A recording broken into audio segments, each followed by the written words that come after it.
नमस्कार दोस्तों, आप सभी का स्वागत करता हूं बिहार स्टडी सेंटर में। तो चलिए दोस्तों, आज के इस कार्यक्रम में हम बात करेंगे बिहार के प्राचीन इतिहास पार्ट 4 की, लेक्चर 4 की।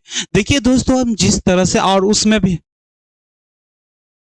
प्राचीन इतिहास का, जिसमें से हम मेरे प्यारे दोस्तों जैन धर्म की आज बात करेंगे, सॉरी धार्मिक क्रांति की बात करेंगे। मैं इस पे थंबनेल नहीं लगा पाया, उसके लिए सॉरी मेरे प्यारे दोस्तों। लेकिन आज जो हम धार्मिक क्रांति के बारे में पढ़ेंगे, किसके बारे में भाई? तो धार्मिक क्रांति के बारे में हम पढ़ेंगे, ठीक है। धार्मिक क्रांति, धार्मिक क्रांतिकारी के बारे में हम पढ़ेंगे, ठीक है। क्रांतिकारी, ठीक है, जिसमें से मेरे प्यारे दोस्तों एक बौद्ध धर्म और मेरे प्यारे दोस्तों जैन धर्म की हम बातें करेंगे, ठीक है। जैन धर्म की बातें करेंगे, ठीक है। इससे पहले आप लोग बताएंगे मेरे प्यारे दोस्तों कि आप लोग कैसे हैं, मस्त हैं या वैसे ही टाइम पास किया जा रहा है मेरे प्यारे दोस्तों? ठीक है, बताएं जरा। ठीक है भाई, ठीक है ठीक है। तो चले हम स्टार्ट करें दोस्तों। देखिए दोस्तों, आप लोगों को बता दूं कि हमारे संस्थान द्वारा प्रैक्टिस सेट की बातें होती है, ठीक है, प्रैक्टिस सेट की। और मैं हर रोज बताता हूं। और मेरे प्यारे दोस्तों कितने लोग ले चुके हैं, और आप भी ऑर्डर करें मेरे प्यारे दोस्तों, ताकि आपका जो बिहार पुलिस का क्या है भाई, जो एग्जाम जो है क्या हो जाएगा, साकार हो जाएगा, ठीक है। प्रैक्टिस सेट है, 1000+ क्वेश्चन रहेंगे। आप जल्दी से ऑर्डर करें मेरे प्यारे दोस्तों, 249 रुपया में रहेगा, ठीक है। 30 सेटें रहेंगे, ठीक है। ये सारे नंबर की बात करें तो आप इस नंबर पर 8100885103 है, 85103 इस पर आप कॉल या मैसेज करेंगे, ठीक है, मैसेज करेंगे और आपको टीम द्वारा अटेंड कर लिया जाएगा। और साथ में भाई आपको घर बैठे ये सुविधा मिल जाएगी, आपको पहुंच में, यही बात है ना, ठीक है। तो चलो भाई, हम बात करते हैं धार्मिक क्रांति या बौद्ध धर्म की बात करेंगे और जैन धर्मों की बात करेंगे, ठीक है। तो सब बढ़िया मेरे प्यारे दोस्तों, तो चले स्टार्ट करें भाई। चलो भाई, चलो स्टार्ट करते हैं। अब देखिए दोस्तों, धार्मिक क्रांतिकारी की हम बात करें, ठीक है, किसकी भाई? धार्मिक क्रांतिकारी की, ठीक है। धार्मिक क्रांतिकारी की बात करें,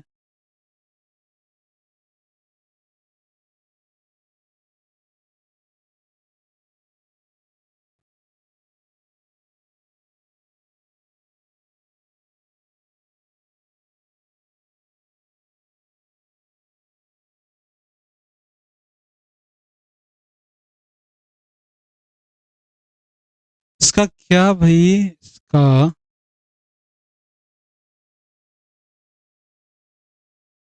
ओ ये सीधा लाइन।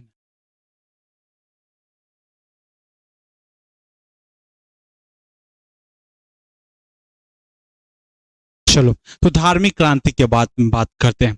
देखिए दोस्तों, धार्मिक क्रांति की अगर हम बात करें तो ये धार्मिक क्रांति क्या है, ठीक है। धार्मिक क्रांति क्या है, आप लोग बताएंगे जरा।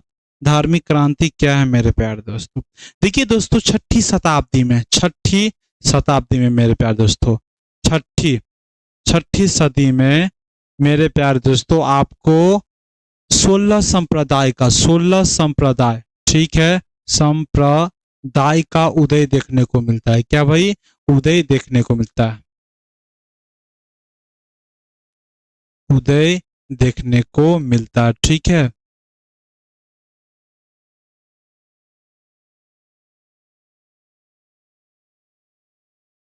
मिलता है, ठीक है। और जिसमें से मेरे प्यारे दोस्तों दो जिस में से दो, आपको बताता हूं, सारी बात बताएंगे। दो प्रमुख संप्रदाय निकलते हैं भाई, दो प्रमुख संप्रदाय निकल के आती है।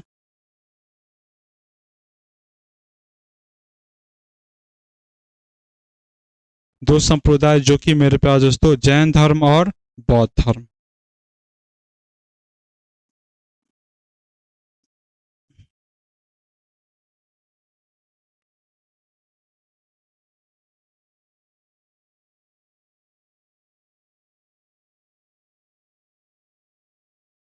ठीक है, जैन धर्म और बौद्ध धर्म।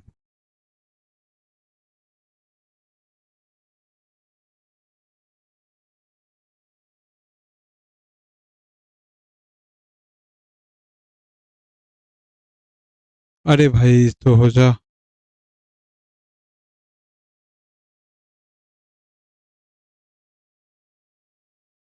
ठीक है, अब चलो भाई, देखिए दोस्तों, आपको कहानी बताता हूं। अब क्या होता है मेरे प्यारे दोस्तों, छठी शताब्दी में 16 संप्रदाय का उदय होता है। ठीक है, और उस दो संप्रदाय, उसमें से मेरे प्यारे दोस्तों दो संप्रदाय जो है प्रमुख हैं। आखिरकार ये बात उठता है कि धार्मिक क्रांति क्यों होती है मेरे प्यारे दोस्तों, हम जानेंगे ना कि धार्मिक क्रांति क्यों होती है। तो देखिए, धार्मिक क्रांति को होने के वजह से मेरे प्यारे दोस्तों ये जो है, ये संप्रदाय उदय देखने को मिलता है। तो बात करते हैं दोस्तों वैदिक काल की धर्म की।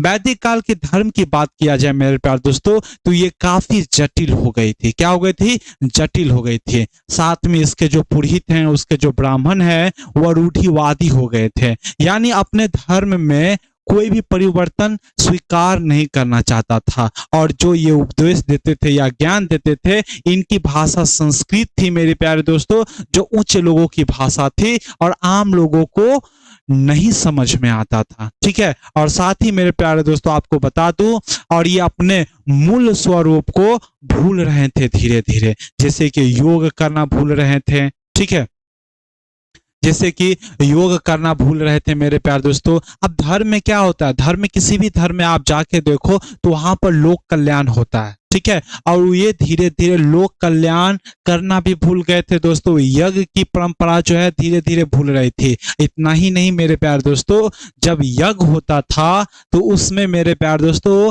पशु की बलि दी जाती थी। किसकी बलि? पशु की बलि दी जाती थी।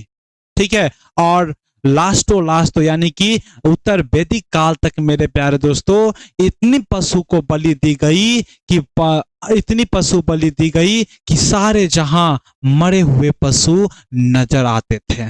और इसी के कारण स्वरूप मेरे प्यारे दोस्तों, इसी के वजह के साथ ही और इसी के परिणाम स्वरूप मेरे प्यारे दोस्तों का एक धार्मिक क्रांति होती है और 16 संप्रदाय की उदय होती है। ठीक है, 16 संप्रदाय की उदय होती है, जिसमें से दो क्या है? प्रमुख है। धार्मिक क्रांतिकारी का मतलब क्या होता है? ठीक है, आपको समझ, आपसे ही समझते हैं। आप क्या है? एक शरीफ, बहुत अच्छे हैं। ठीक है, आप क्या बताइए, बहुत अच्छे लड़के हैं। ठीक है, और आप भी जीवन में कोई भी लड़की ना पटाए होंगे। ठीक है, या लड़की को आकर्षण नहीं किए होंगे। मैं एग्जाम्पल के तौर पर बता रहा हूं दोस्तों। ठीक है, लड़की कभी भी आपको देखता नहीं होगा, लेकिन अचानक से एक दिन क्या होता है, आपके मतलब एक जादू होती है जो आसमान से आप पर बिजली का या बिजली गिरती है, जिससे आप बच जाते हैं, और उसी दिन आपके पास प्रेमिकाओं की ढेर लग जाती है। यानी कि आपके जीवन में जहां पर कोई लड़की नहीं थी और आप जो है बहुत सारे लड़की आने लगी है, इसे क्या कहते हैं? प्रेम परिवर्तन, प्रेम क्रांति कहते हैं। उसी तरह से मेरे प्यारे दोस्तों, जहां पर वैदिक धर्म जो थे वह पशु के अधिक बलि चढ़ाते थे। ठीक है, जिन कारणों से तहस नहस हो गए थे। जो जो लोग थे उससे अधिक अधिक दक्षिणा लिया करते थे, अपनी ही बात मनवाते थे और लोग भी मानते रहते थे। तो इस पर एक क्रांतिकारी, एक नया धर्म का उदय होता है, तो उसे हम क्या कहते हैं? धार्मिक क्रांतिकारी कहते हैं। ठीक है, धार्मिक क्रांतिकारी कहते हैं। तो ठीक है, ये बातें समझ में आ गई। कारण मैं बता दूं कि धार्मिक क्रांति के कारण क्या क्या है, तो देख ले दोस्तों। धार्मिक क्रांति का कारण की बात किया जाए तो ये देखिए, कारण की हम बात कर लेते हैं दोस्तों।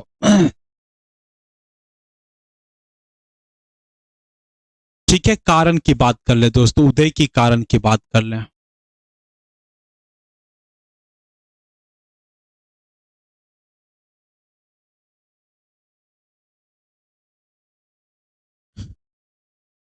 कारण नंबर पहला कि मेरे प्यार दोस्तों ये क्या हो गए थे? वैदिक सभ्यता मेरे प्यार दोस्तों, वैदिक सभ्यता जो है वो क्या हो गए थे? वैदिक सभ्यता या वैदिक धर्म जो मेरे प्यारे दोस्तों जटिल हो गई थी। क्या हो गई थी? जटिल हो गए थे, कठोर हो गया था, जटिल हो गई थी। ठीक है, जटिल हो गई थी। दूसरा जो कारण है मेरे प्यारे दोस्तों, इनके जो ब्राह्मण थे या पुरोहित थे, ब्राह्मण या पुरोहित, ठीक है, ब्राह्मण या पुरोहित मेरे प्यारे दोस्तों, पुरोहित पुरोहित रूढ़िवादी हो गए थे। क्या हो गए थे भाई? रूढ़िवादी हो गए थे। यानी कि मेरे प्यारे दोस्तों, ये अपने धर्म में अपने धर्म में परिवर्तन नहीं चाहते थे, ठीक है, रूढ़िवादी हो गए थे, ठीक है।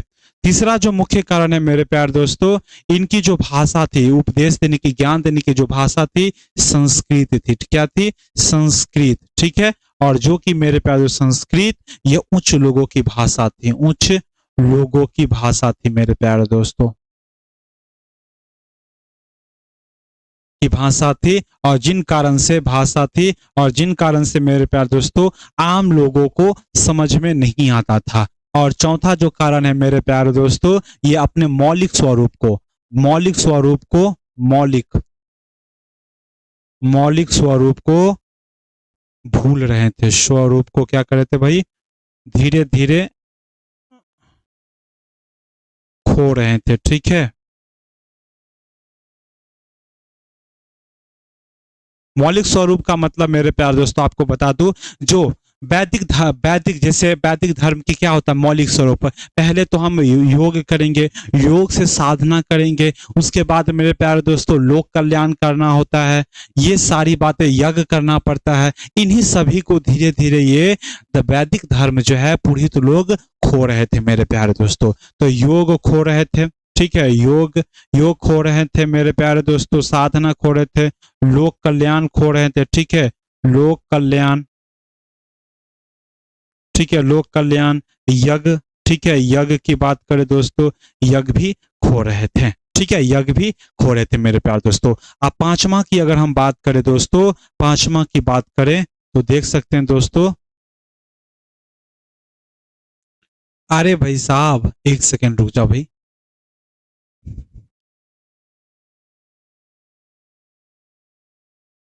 ठीक है, पांचवा की बात करें मेरे प्यारे दोस्तों, पांचवा की, तो ये जो थे यज्ञ में पशु बलि, अधिक संख्या में पशु बलि देते थे, अधिक संख्या में,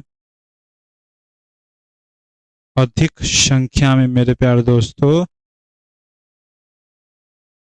पशु बलि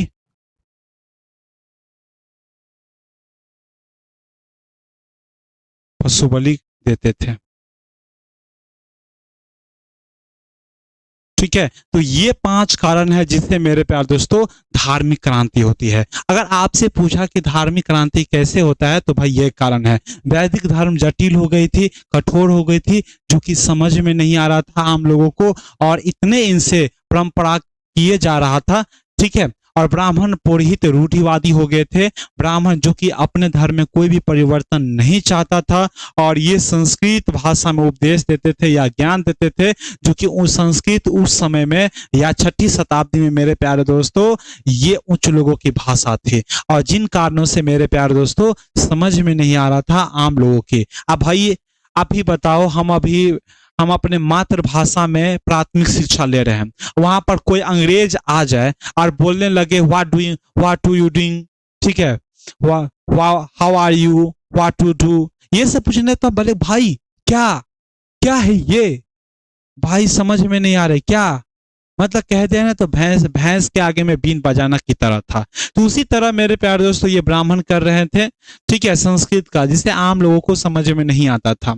मौलिक स्वरूप धीरे धीरे खो रहे थे, जैसे योग लोक कल्याण और यज्ञ, ये सब खो रहे थे, और अधिक संख्या में पशु बलि चढ़ाने लगे मेरे प्यारे दोस्तों। और जिन कारण से इतना, ठीक है, जिन कारण से आप जहां रास्ते चले जाओ, जहां तहां मेरे प्यारे दोस्तों पशु की मृत्यु देखी जाती है, पशु की गर्दन एक तरफ, धड़, गर्दन एक तरफ, धड़ से अलग एक तरफ, मैं तो जहां तहां जो है पशु को चारों तरफ देखा गया। और इसी कारण से मेरे प्यारे दोस्तों 16 संप्रदाय का उदय होता है, इसी को देखते हुए, ठीक है, 16 संप्रदाय का उदय होता है मेरे प्यारे दोस्तों। और आपको बता दूं जैन धर्म जो है बड़े लेवल पर, बड़े स्तर पर मेरे प्यारे दोस्तों क्या करते हैं, पशु बलि को क्या करते हैं भाई, पशु बलि को विरोध करते हैं। ठीक है, उसके बाद हम बात करते हैं। तो देखिए, दो धर्म हमें देखने को मिलता है, जो कि एक देश जिसमें से दो धर्म प्रमुख मिलता है, बौद्ध धर्म और जैन धर्म। एक चीज आपको बता दूं मेरे प्यारे दोस्तों, बौद्ध धर्म इतने 16 संप्रदाय में से 16 संप्रदाय में से यही दो संप्रदाय क्यों बढ़ी? हम 16 संप्रदाय को मतलब प्रमुख नहीं मानते हैं, इसी दिन को क्यों प्रमुख मानते हैं? क्योंकि मेरे प्यारे दोस्तों, 6ठी शताब्दी में ये बहुत बड़े स्तर पर प्रसिद्धि हुए हैं। और इनकी प्रसिद्धि की क्या कारण थी, तो हम ये जान ले मेरे प्यारे दोस्तों कि प्रसिद्धि की क्या क्या कारण थी। ठीक है, प्रसिद्धि की अगर बात करें, देखिए दोस्तों, प्रसिद्धि की बात किया जाए या प्रसिद्ध या फेमस की बात किया जाए, ठीक है, फेमस की बात किया जाए, तो देखिए दोस्तों, ये गौतम बुद्ध और जैन धर्म, गौतम बुद्ध या महावीर स्वामी, ठीक है, इनके इतने आकर्षक होते थे कि अपने विचार से किसी भी लोगों को आकर्षक कर सकते थे। ठीक है, जहां आम लोगों के साथ साथ बड़े बड़े राजाओं, अमरपाले जैसे उस टाइम की जो सबसे सुंदर लड़की थी, उनको भी आकर्षण कर दिए थे मेरे प्यारे दोस्तों। ठीक है, हम बताएंगे अमरपाली की कहानी, इससे पहले प्रसिद्धि की कारण हम जान लेते हैं। ठीक है, इनकी कारण क्या क्या थी, तो ये देखिए दोस्तों, इनकी पहली जो कारण थी मेरे प्यारे दोस्तों, इनकी जो पहली कारण थी,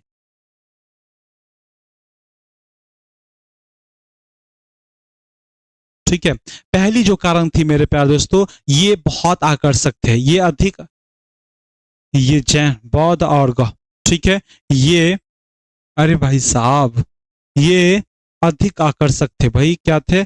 अधिक आकर्षक थे।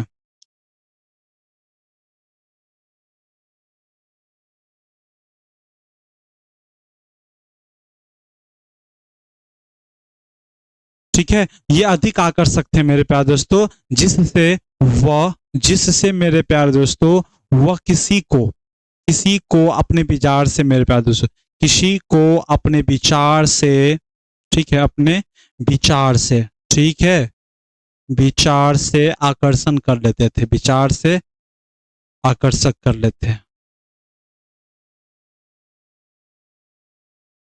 आकर्षक करते थे। ठीक है,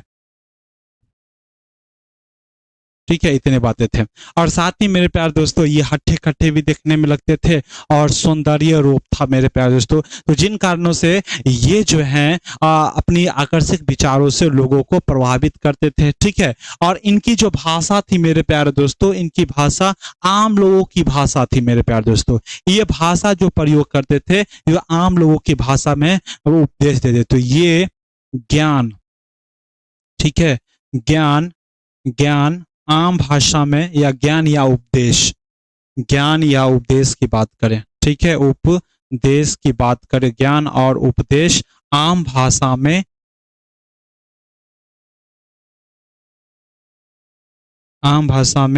दिया करते थे। ठीक है, दिया करते थे।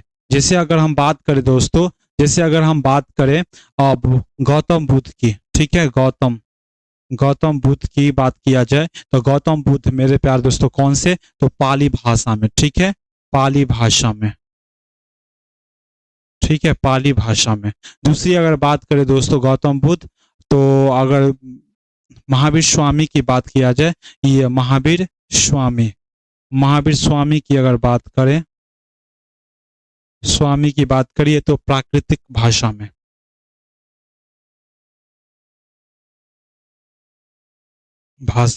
ज्ञान देते थे। ठीक है, आप देखिए दोस्तों, हम जब आम भाषा में या आम लोगों के भाषा में जब देंगे, तो वो क्या होगा, आम लोग जो है उभर कर आएंगे और आम लोगों के बीच में हम काफी प्रसिद्ध होंगे। वहीं अगर हम संस्कृत में देते, तो हमें सिर्फ उच्च लोगों की भाषा थी, तो उच्च लोगों ही जानते हैं हमको। लेकिन हम देखिए दोस्तों, सबसे बड़ी बातें हैं ये उच्च लोग जो है, आप देखेंगे कहीं पर भी तो ये बहुत कम संख्या में होते हैं। आम लोगों की बात करें तो बड़ी संख्या में होती है, और जिन कारणों से मेरे प्यार दोस्तों, ये क्या हो गए, प्रसिद्ध हो गए मेरे प्यार दोस्तों। और साथ ही ये व्यवहारिक जीवन पर बल दिया। ठीक है, ये इनको कोई मतलब नहीं था कि क्या करे, कौन क्या करे।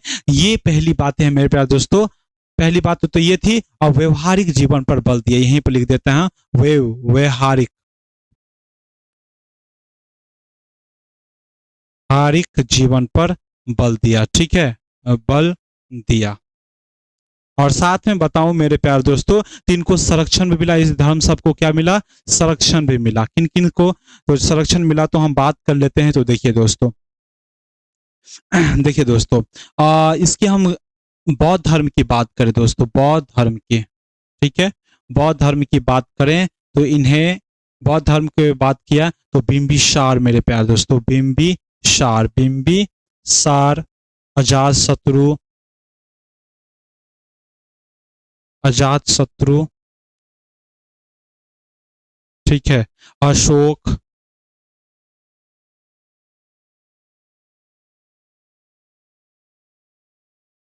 अशोक जैसे जैसे जैसे राजाओं का संरक्षण मिला, ठीक है, राजाओं का संरक्षण मिला,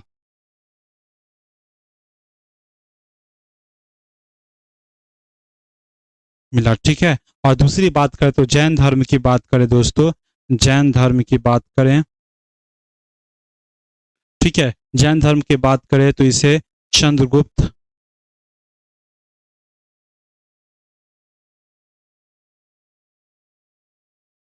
चंद्रगुप्त मौर्य और खारवेल,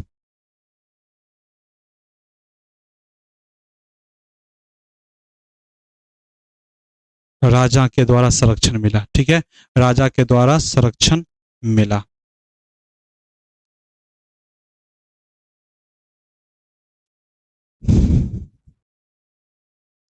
ठीक है, ये बातें थी। तो हमने देखा प्रसिद्धि की क्या क्या कारण थी मेरे प्यारे दोस्तों। तो आप ही बताएं, आप ही बताएंगे दोस्तों। आप बड़े स्तर पर देखिए, जैसे उच्च लोगों पर करेंगे, जैसे आप देखिए दोस्तों, आपने देखा होगा कभी भी, छोड़िए तो आप तो ये समझ गए होंगे कि ये जो बात है कि हम आम, अरे भाई बेरोजगारी है अभी, ठीक है, बिहार में बहुत बेरोजगारी है मान लो, और बिहार में उच्च लोग बहुत कम देखने को मिलेगा, यानी कि 3 से 4% जो है उच्च वर्ग है। और वही हम आम जनता में बेरोजगारी जो होता है आम जनता होती है, और आम जनता में फेमस हम कर दे तो ये क्या होगा, बहुत प्रसिद्ध हो जाएगा, और प्रसिद्ध हो गया तो भाई उच्च लोगों के भी लिए, उच्च लोगों भी दर्शन करने के लिए जरूर आएंगे, ठीक है। तो यही कारण थी मेरे प्यारे दोस्तों, प्रसिद्धि की कारण यही थी, तो आप ये जरूर याद रखेंगे, ठीक है। चलिए अब हम बात करते हैं मेरे प्यारे दोस्तों, हम बारी बारी से बात करें तो जो दो धर्म की बात किया, जो कि बौद्ध धर्म, ठीक है, बौद्ध धर्म,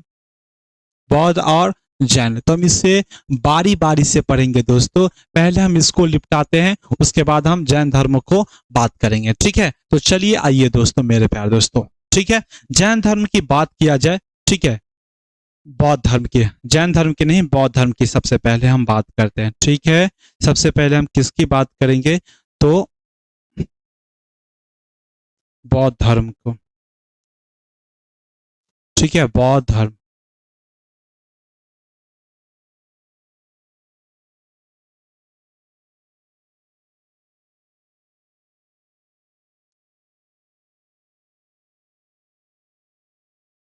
ठीक है, बौद्ध धर्म, ठीक है, बौद्ध धर्म की बात करते हैं, ठीक है। इनका हम बौद्ध धर्म का संस्थापक कौन है मेरे प्यारे दोस्तों, संस्थापक की बात किया जाए, संस्थापक, संस्थापक कौन है मेरे प्यारे दोस्तों, तो गौतम बुद्ध, ठीक है, याद रखेंगे गौतम बुद्ध,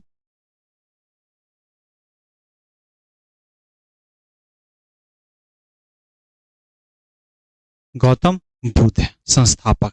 बौद्ध धर्म के संस्थापक कौन है, तो गौतम बुद्ध हैं। इनके हम जीवन परिचय के बाद बात कर ले, जीवन परिचय की दोस्तों, जीवन परिचय, ठीक है, इसकी हम जीवन परिचय के बात कर ले, तो देख ले भाई, जीवन परिचय,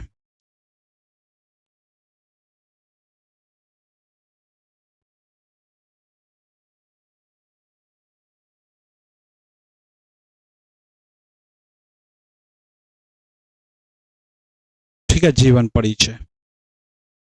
चलिए आइए, तो इनके मेरे प्यारे दोस्तों जीवन परिचय की हम बात कर लेते हैं। तो सबसे पहला इसका जन्म कहाँ पर हुआ है मेरे प्यारे दोस्तों, तो जन्म हुआ है कहाँ पर भाई, लुम्बिनी में, कहाँ पर, लुम्बिनी,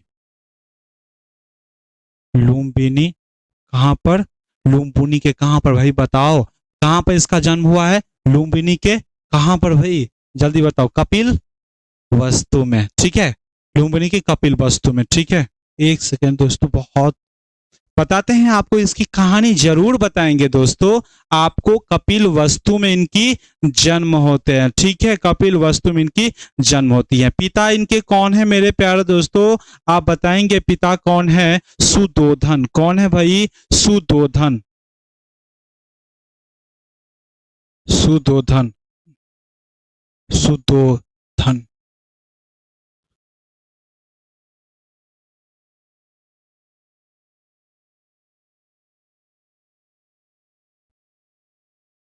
ठीक है। माता की अगर बात करें तो माता कौन है? महामाया। महामाया। इसकी मौसी कौन है मेरे प्यारे दोस्तों, जिसने इसका पालन पोषण किया था? भाई प्रजापति गौतमी।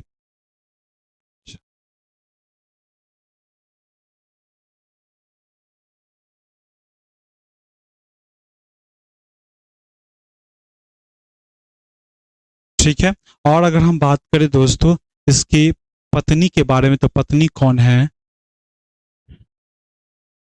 पत्नी कौन है मेरे प्यारे दोस्तों, इसकी बात करेंगे तो पत्नी कौन है आप बताएंगे दोस्तों। पत्नी की अगर बात किया जाए तो कौन है? यशोधरा। ठीक है, यशोधरा। पत्नी कौन है? यशोधरा।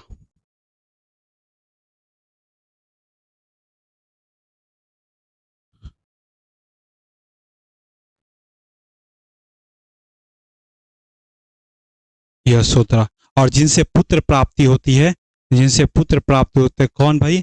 राहुल। राहुल। ठीक है, राहुल। इसके सारथी कौन है मेरे प्यारे दोस्तों? रत्कर। रत्कर कौन है? चन्ना। ठीक है। घोड़ा? कर्थक। आध्यात्मिक गुरु?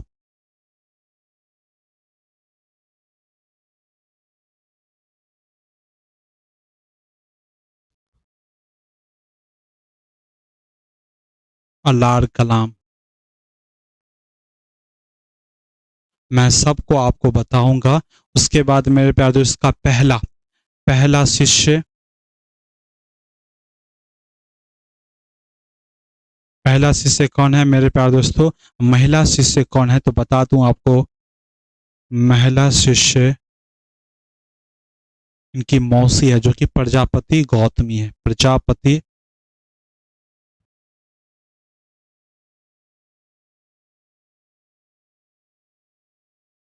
ठीक है, जन्म यहां पर लिख लेता हूं। 500। ठीक, बाद में ही लिख लूंगा। ठीक है, तो महिला शिष्य कौन है? प्रजापति। और किसके कहने कहने पर हुआ था मेरे प्यारे दोस्तों? ठीक है, आदमी भविष्यवाणी कौन किए थे?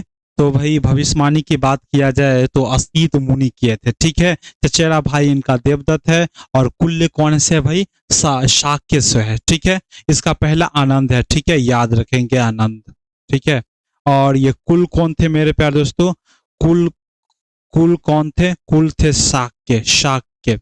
जब इसे ज्ञान ज्ञान प्राप्त हो गया, इसे शाक्य मुनि भी कहा गया मेरे प्यारे दोस्तों। ठीक है, और इसके भविष्यवाणी गुरु, भविष्य वाणी गुरु कौन थे मेरे प्यारे दोस्तों? असीत मुनि थे। ठीक है, असीत मुनि थे। असीत मुनि थे। असीत मुनि थे, ये इनका जीवन परिचय है। और इसका जन्म 500 कितने में हुआ है मेरे प्यारे दोस्तों? तो 63 में। 563 में हुआ है। कब हुआ है मेरे प्यारे दोस्तों? 563 में। मृत्यु कब होता है मेरे प्यारे दोस्तों? जो 483 में। 563 और 483 में इसकी मृत्यु होती है। हम इसकी बात करेंगे। तो चलिए हम बात करते हैं इनकी कहानी की। फिर से एक बार दोहरा देता हूं ताकि आप लोगों को दिमाग में। जन्म कहां पर हुआ है मेरे प्यारे दोस्तों? तो लुम्बिनी, लुम्बिनी ग्राम कपिल वस्तु में हुआ है। ठीक है, पिता कौन है इनके? सुदोधन। इनके माता कौन है? तो महामाया। और मौसी कौन है जहां जहां इसका पालन पोषण हुआ था? वो प्रजापति गौतमी, ठीक है। पत्नी यशोधरा है, पुत्र राहुल है, सारथी की बात करें तो चन्ना है, घोड़ा की बात करें तो कंथक, और आध्यात्मिक गुरु की बात करें तो अलार कलाम, ठीक है। पहला शिष्य जो है आनंद है, महिला शिष्य कौन है मेरे प्यारे दोस्तों, प्रसन्नजीत गौतमी है। कौन है भाई, प्रसन्नजीत गौतमी है, ठीक है। और कुल क्या है भाई, साक्य भविष्यवाणी असीत मुनि है। एक अंतिम अंतिम अंतिम अंतिम क्या भाई, शिष्य की भी बात कर ले तो शुभंग है, ठीक है। शिष्य की बात कर ले तो कौन है शिष्य, शुभंग है, ठीक है। शुभंग है, आप याद रखेंगे, ठीक है। इतनी बातें हैं, आपको याद रख लें। अब हम चलाते हैं इनकी कहानियां, ठीक है। इनका जन्म कैसे होता है इनकी भी बात करेंगे, ठीक है। जन्म कैसे होता है, तो चलो भाई बात करते हैं। देखिए दोस्तों, गौतम बुद्ध की हम बात कर रहे हैं, ठीक है। गौतम बुद्ध की,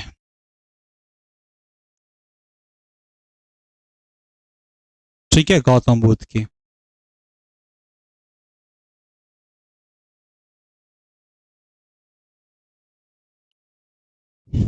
चलिए, तो देखिए दोस्तों, गौतम बुद्ध का जो जन्म हुआ, गौतम जो बुद्ध का जो जन्म होता है 15 कितना 563 में, गौतम बुद्ध का जन्म 563 में जन्म होता है, ठीक है। जन्म कब होता है, जन्म 563 में होता है। कब होता है भाई, 563 में होता है, ठीक है। 563 में जन्म होता है, कहां पर, तो ये वही लुम्बिनी में, क्या भाई, लुम्बिनी में, क्या वहां पर, लुम्बिनी के कपिल वस्तु में, कपिल वस्तु में, ठीक है। कपिल वस्तु में होता है, सॉरी कपिल वस्तु लुम्बिनी में, ठीक है। कपिल वस्तु है। और ये किनके पुत्र हैं मेरे प्यारे दोस्तों, तो फिर से आपको बता दे रहा हूं ताकि आपको समझ में आए और ये सारी चीज आपको दिमाग में सेट होते जाए, ठीक है। लुम्बिनी में जन्म होता है जो कि कपिल वस्तु में है, ठीक है। और इसके पिता जो कि किसके पुत्र होते हैं, पिता कौन है मेरे प्यारे दोस्तों, आप बताएंगे। आपको पहले भी बताया, सुदोधन। कौन है भाई, सुदोधन, ठीक है। सुदोधन, सुदोधन और माता, सुदोधन और माता किसके भाई, सुदोधन और माता महामाया के, महा महामाया के, महामाया के पुत्र हैं मेरे प्यारे दोस्तों, ठीक है। कौन है, पुत्र हैं, ठीक है। ये बात है। जब ये जन्म लिया मेरे प्यारे दोस्तों, जब ये जन्म लिया, ठीक है, जन्म लिया, जन्म लिया, जन्म लिया, तो उसके जन्म लिया तो उसके 8वें दिन मेरे प्यार दोस्तों, 8वें दिन इसकी माँ की मृत्यु हो गई। इस 8वें दिन इसकी माँ की मृत्यु हो गई। इसकी इसकी माँ, माता, इसकी माता, माता महामाया की, महामाया, महामाया का क्या हो गया भाई, मृत्यु हो गया, ठीक है। अब जैसे ही मृत्यु हो गया, तो देखिए मृत्यु हो गई,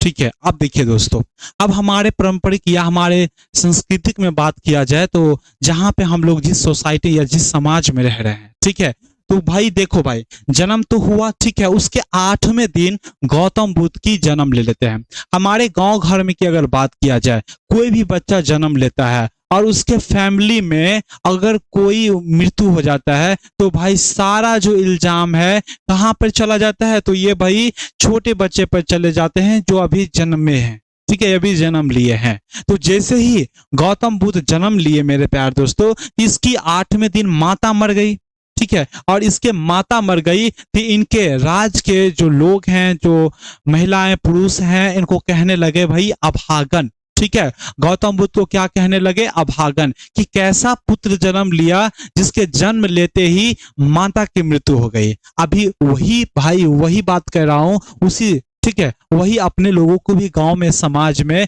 अगर कोई बच्चा जन्म लेता है और उसके फैमिली या उसके रिलेशन में दादा नानी गांव में भी कोई भी मर जाता है ना भाई, तो सारा इंजाम इसको ये बच्चे पर लग जाता है। उसको अभागन बोलता है भाई, क्या क्या बोलता है, कितने पता नहीं, एक गया तो वो आया, अभागन बोला गया, ठीक है। इसलिए इसे अभागन बोला गया। इसलिए गौतम बुद्ध को मेरे प्यार दोस्तों, इसलिए इसलिए गौतम बुद्ध को, इसलिए बुद्ध को क्या कहा गया भाई, बुद्ध, बुद्ध को,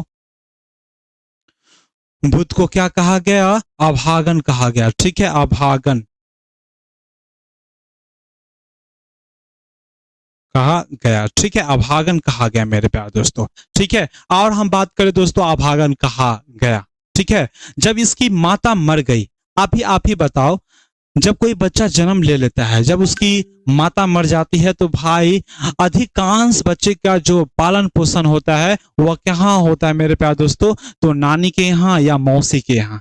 लेकिन भाई अगर तुम बच जाते हो यहाँ से, तो अपने गांव में यानी कि सौतेले बेटे की तरह ही पालन पोषण किया जाएगा। और आप जानते हैं सौतेले बेटे का कितना ध्यान रखा जाता है। ठीक है, वो भी हमारे समाज में। ठीक है, तो भाई ये हुआ। और इनका पालन पोषण जब किया गया, पालन पोषण कहां पर? पालन पोषण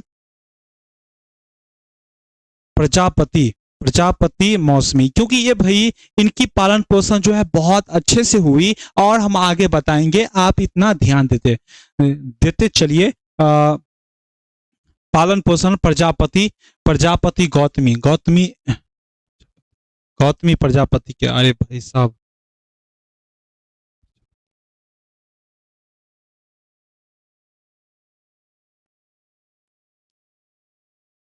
ठीक है, इसका यहां पर हुआ। अब ठीक है, अब देखिए दोस्तों, अब जो भी बच्चा जन्म लेगा तो उसका क्या होता है? नामकरण होता है। तो जैसे अपने लोग में भी नामकरण होता है, जैसे अपने लोग छठी के दिन, या जिसे हम छठियार के रूप में जानते हैं, तो वहां नामकरण किया जाता है। तो गौतम बुद्ध का भी नामकरण होता है। ठीक है, क्या होता है भाई? नामकरण होता है। ठीक है, नामकरण होता है।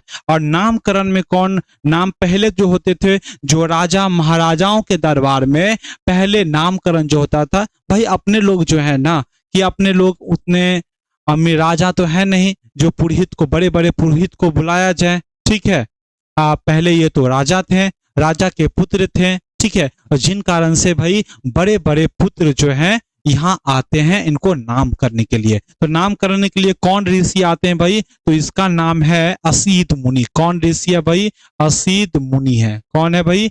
असीत मुनि। ठीक है, याद रखेंगे भाई, असीत मुनि। ठीक है, ठीक है, असीत मुनि।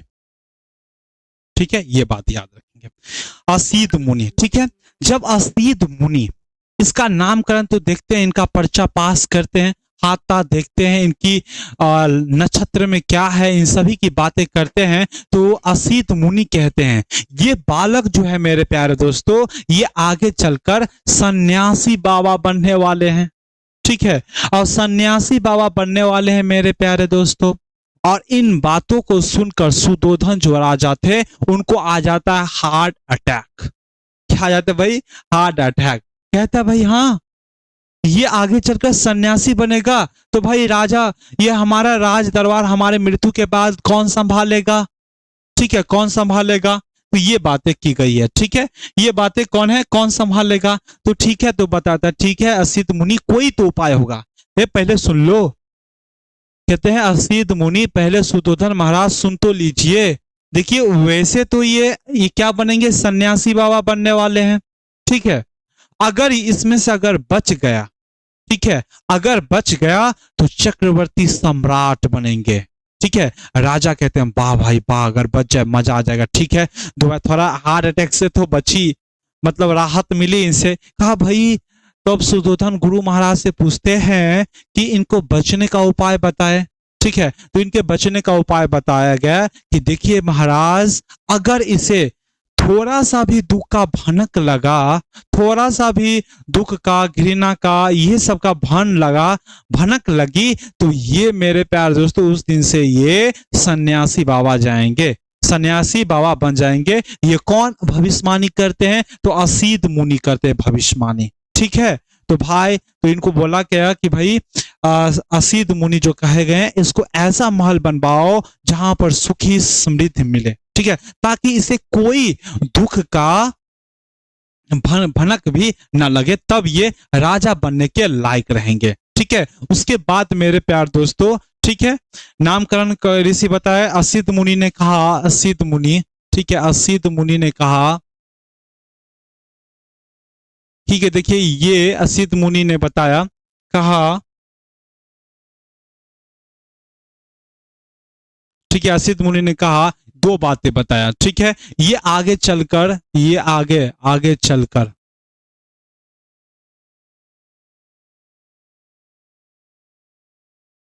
आगे चलकर मेरे प्यारे दोस्तों ये क्या बनेंगे, आगे चलकर सन्यासी बाबा बनेंगे, सन्यासी बनेंगे। ठीक है, क्या बनेंगे, सन्यासी बनेंगे। ठीक है, आगे चलकर अगर बच गया मेरे प्यार दोस्तों, अगर बच गया, अगर बच जाता है तो ये कौन क्या बनने वाले हैं, तब ये चक्रवर्ती सम्राट बनने वाले हैं, चक्रवर्ती सम्राट, सम्राट बनने वाले हैं। ठीक है, बनेंगे। ठीक है, चक्रवर्ती सम्राट बनेंगे। तो इससे पूछा गया क्या उपाय है मेरे प्यारे दोस्तों, तो असीत मुनि ने बताया इनका जो उपाय है, उपाय उपाय बताया कि इसे इसे दुख, घृणा,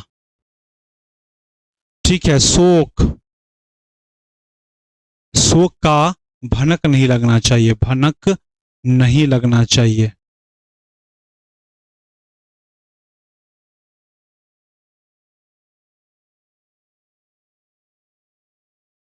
ठीक है, इसे दुख और घृणा शोक का भनक नहीं लाना चाहिए। ठीक है, उसके बाद मेरे प्यार दोस्तों राजा सुदोधन इसके पिता, तब राजा सुदोधन ने मेरे प्यार दोस्तों एक 4 ऋतुओं का महल बनाता है। क्या बनाता है, राजा सुदोधन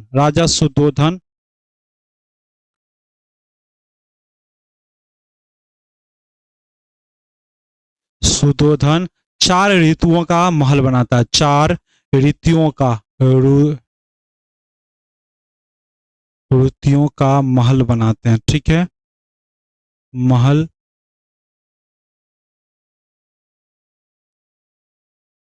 ठीक है, साथ ही मेरे प्यार दोस्तों उसके बाद नर्तकी, क्या, नर्तकी नहीं, नर्तकी, ठीक है, नर्तकी का आयोजन किया, नर्तकी, हम नर्तकी का, और साथ में मेरे प्यार दोस्तों, ठीक है, नर्तकी, और ठीक है, ये बातें हैं।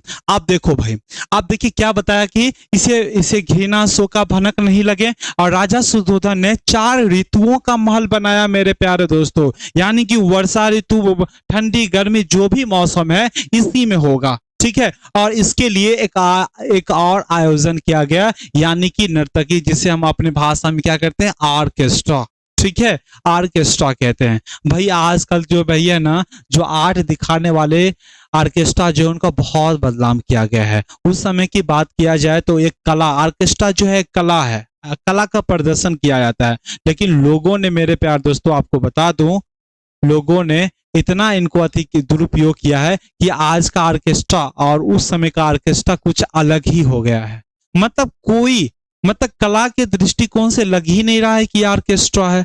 ठीक है, और आज के दौर में अगर ऑर्केस्ट्रा किए जा रहा है तो समाज पर बुरा प्रभाव पड़ रहा है, लेकिन हो रहे हैं। और आप लोग जानते हैं कि आज की जो ऑर्केस्ट्रा है किस लेवल तक जा पहुंची है। ठीक है, नर्तकी की बात की गई मेरे प्यार दोस्तों, ठीक है, नर्तकी की बात की गई, और उसके बाद इनका विवाह भी करवाया गया। ठीक है, यशोदा से इनका विवाह भी किया गया, उसको विवाह, ठीक है, विवाह करवाया गया किससे, यशोदा से, यशोदा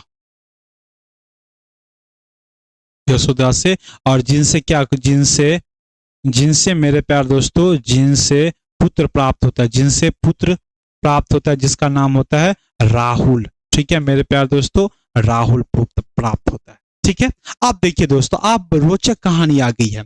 अब ये रोचक कहानी आ गई है कि देखिए दोस्तों, ठीक है, 16 वर्ष में शादी हो जाता है इनका। ठीक है, 16 वर्ष में शादी हो जाता है।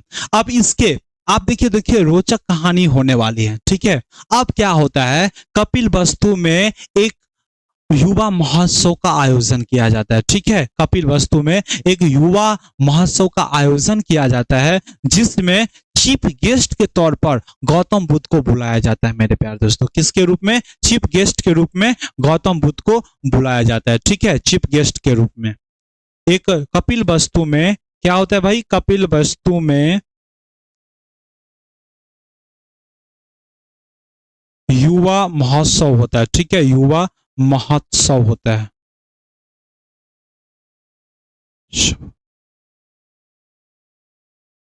ठीक है, महोत्सव होता है, और जिसमें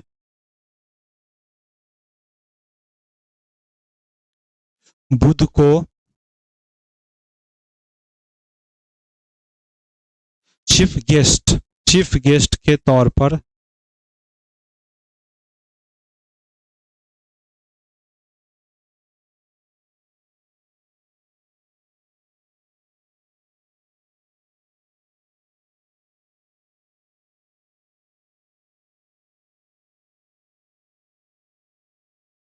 बुलाते हैं उद्घाटन के लिए मेरे प्यारे दोस्तों, उद्घाटन के लिए। ठीक है, तो देखिए दोस्तों, कपिल वस्तु में एक युवा महोत्सव होता है और जिसमें गौतम बुद्ध को बुलाते हैं। इसके लिए भाई, तो उद्घाटन के लिए कि प्रभु कपिल वस्तु में युवा महोत्सव हो रहा है और इसके उद्घाटन के लिए आप आइएगा। ठीक है, ये आमंत्रित की जाती है। ठीक है, उसके बाद मेरे प्यारे दोस्तों, ये कपिल वस्तु, गौतम बुद्ध क्या होते हैं मेरे प्यारे दोस्तों, गौतम बुद्ध जो है युवा महोत्सव के लिए, गौतम बुद्ध युवा महोत्सव के लिए, ठीक है, युवा महोत्सव, ठीक है, सब के उद्घाटन के लिए चल देते हैं। ठीक है, उद्घाटन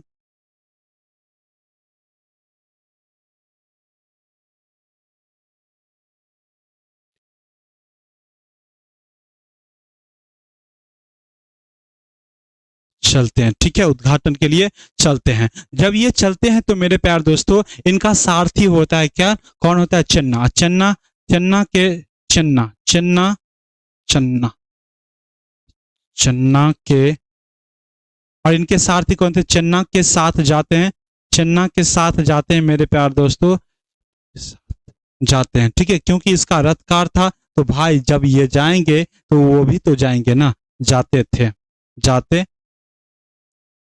और चन्ना के साथ जाने लगे। ठीक है, जाने लगे।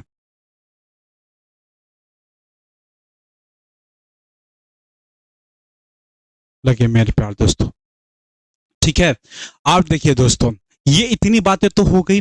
अब देखिए, राजा जो सुधोधन थे, तो 4 ऋतुओं का महल बनाए, इनके लिए नर्तकी का आयोजन किया गया, इनको विवाह किया गया और अपने दरबार में सबको बोला गया कि अगर गौतम बुद्ध को अगर थोड़ा सा भी दुख, शोक, घृणा का भनक लग गया किसी के माध्यम से, तो उसको मृत्यु की घाट उतारा जाएगा, यानी कि मृत्यु दंड दी जाएगी। ठीक है, और यहाँ पर उसी समय कपिल वस्तु में एक युवा महोत्सव होता है जिसमें गौतम बुद्ध को क्या बुलाया जाता है। ठीक है, सुधोधन भी मान जाते हैं कि बेटा तुम जाना, इसको युवा महोत्सव है, इसका उद्घाटन करना। तो ये अपने चन्ना के साथ जाते हैं मेरे प्यारे दोस्तों। ठीक है, जब ये जाते रहते हैं तो रास्ते में मेरे प्यारे दोस्तों, रास्ते में ये 4 चीजें देखते हैं। ठीक है, रास्ते में चार चीजें देखते हैं।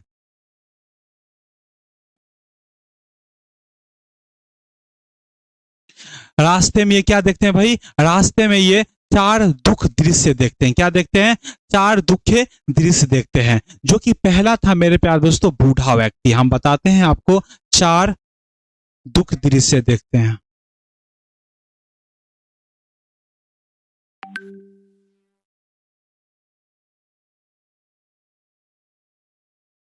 ठीक है, जो पहला था मेरे प्यारे दोस्तों, पहला कौन देखा था, बूढ़ा व्यक्ति।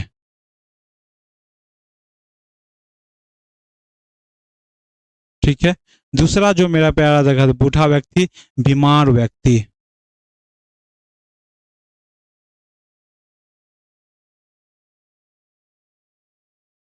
ठीक है, तीसरा जो देखे थे मेरे प्यारे दोस्तों, शव।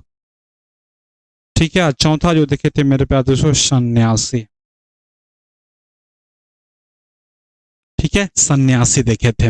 अब हम बात करते हैं, देखिए दोस्तों, जब ये रास्ते में निकले तो इन्हें 4 चीजें दिखाई, 4 दुखे दर्शन दिखाई देते हैं। ठीक है, और ये बूढ़ा व्यक्ति, जब गौतम बुद्ध बूढ़ा व्यक्ति को देखते हैं मेरे प्यारे दोस्तों, तो चन्ना से कई बार पूछते हैं मेरे प्यारे दोस्तों, कई बार पूछते हैं कि ये बूढ़ा व्यक्ति कौन है भाई, इनके बारे में बताओ। 50 बार पूछ लेते हैं, तो अंतिम बार कहते हैं कि अगर तुम नहीं बताओगे ये कौन है, तो तुम्हें मैं यहीं पर मृत्यु दंड दूंगा। ठीक है, यहीं पर मैं तुम्हें मृत्यु दंड दूंगा। ठीक है, अब चन्ना फंस गया मेरे प्यारे दोस्तों। चन्ना कहा कि भाई यहाँ अगर नहीं बताऊंगा तो बेटा, मुझे इनका बेटा बेटा हमें मार देगा, और अगर ये बता दिया तो उनका बाप मार देगा, दोनों तरफ से फंस गया। ठीक है, लेकिन कहा ठीक है चलो बता ही देते हैं, इससे अच्छा बता ही देते हैं। ठीक है, तो गौतम बुद्ध पूछते हैं चन्ना से कि ये बूढ़ा व्यक्ति कौन है।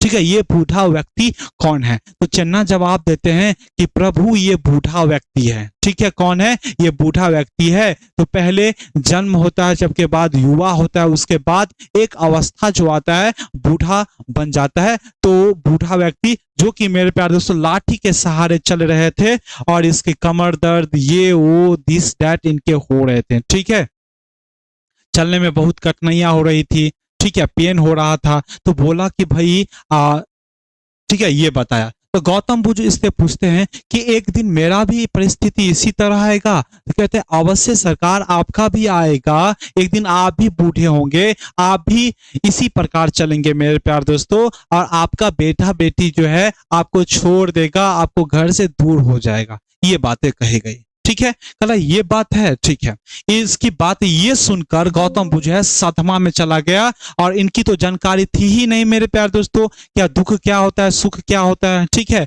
जानकारी ही नहीं था। अगर किसी को ऐसा जानकारी मिल जाए तो भाई सदमे में ना चला जाएगा। ठीक है, उसके बाद आगे आगे देखता है मेरे प्यारे दोस्तों, आगे चलता है तो बीमार व्यक्ति को देखता है। किसको भाई? बीमार व्यक्ति को देखता है। ठीक है, चन्ना से पूछता है कि भाई ये कौन व्यक्ति है, भाई ये कौन व्यक्ति है जो खटिया पर लेटे हुए हैं। ठीक है, और इनको लोग क्या करें, डॉक्टर साहब वैद्य सब इनको क्या क्या लगा रहे हैं। तो कहते हैं नहीं समझे सरकार, ये मेरे पे ये क्या है, ये क्या है भाई? बीमार व्यक्ति है। ठीक है, और ये अंतिम अवस्था में है, यानी कि मरते मरते कगार पर है। ठीक है, ठीक है, तो बोला ऐसी बात है, और इनको ये जो वैद्य है इनको क्या करें भाई? तो इसे वैद्य जो है जीवित रखने का प्रयास कर रहा है, और इनको सबसे ज्यादा जो कष्ट हो रहा है, ठीक है, ये मरने से डर रहा है।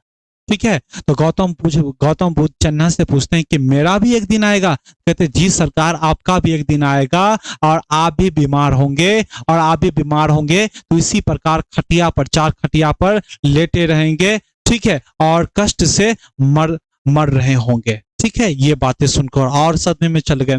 अब आगे और जाता है मेरे प्यारे दोस्तों, तो ये सब देखता है, मृत सब देखता है। ठीक है, मृत सब देखता है। तब गौतम बुद्ध पूछते हैं चन्ना से कि ये कौन है भाई, बताओ जल्दी से, ये कौन है? तो कहते हैं सरकार ये सब है। ठीक है, ये मुर्दा है, मुर्दा यानी कि लाश है। ठीक है, कहते ये लाश है तो भाई ये कैसे हुआ? कहते हैं भाई एक मृत्यु, जो जन्म पृथ्वी पर जन्म लिया है उनका मृत्यु निश्चिंत है। ठीक है, तो इन्हीं इसका मृत्यु हो गया है, और जो इनके चार कंधाओं पर लोड करके इनको ले जा रहे हैं, और साथ में इसका फैमिली ये सब रोते हैं। ठीक है, तो ये गौतम बुद्ध चन्ना से पूछते हैं कि भाई एक दिन मेरा भी आएगा? तो कहते हैं जी सरकार, आपका भी आएगा, आप भी एक दिन इसी कंधे पर जाएंगे, और आपके पीछे ये दुनिया रोएगी। ठीक है, कहते हमें भी, ठीक है, तो हमें भी कष्ट होगी। ये सारी बात बोला गया। ठीक है, फिर आगे चल के जाता है मेरे प्यारे दोस्तों, तो ये सन्यासी बाबा को देखते हैं। तो चन्ना से कहते हैं ये कौन है जिसको भाई ना तो परिवार का गम है, ना तो बेटे का गम है, सिर्फ अपने में ही मगन है, अपने प्रभु में ही मगन है। कहते हैं ये सरकार सन्यासी बाबा है, इनको ना तो ये गृह त्याग कर चुके हैं, ना तो इसको परिवार से मतलब है, ना तो इसे बेटे से मतलब है, ना बेटी से, ना धन से, ना दौलत से, किसी से भी मतलब नहीं है। इसको भिक्षा मिलता है और उसे ग्रहण करके जीवन यापन करता है, और ये प्रभु में लीन हो जाते हैं।